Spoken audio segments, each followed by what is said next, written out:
بسم اللہ الرحمن الرحیم۔ السلام علیکم ورحمۃ اللہ وبرکاتہ۔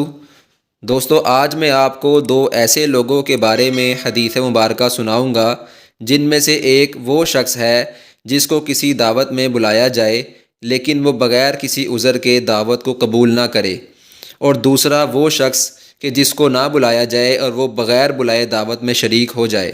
تو ان دونوں لوگوں کے بارے میں حدیث مبارکہ میں کیا بات آئی ہے، آج میں آپ کو اس کے بارے میں حدیث مبارکہ سناؤں گا۔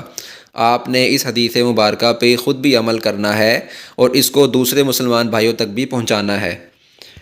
حضرت عبداللہ بن عمر رضی اللہ تعالی عنہما سے مروی ہے، اللہ کے رسول صلی اللہ علیہ وآلہ وسلم نے فرمایا، جس شخص کو دعوت دی جائے اور وہ بلا عذر اسے قبول نہ کرے تو اس نے اللہ اور اس کے رسول صلی اللہ علیہ وآلہ وسلم کی نافرمانی کی، اور بغیر بلائے کسی کی دعوت پر جانے والا شخص چور بن کر داخل ہوتا ہے اور لٹیرا بن کر نکلتا ہے۔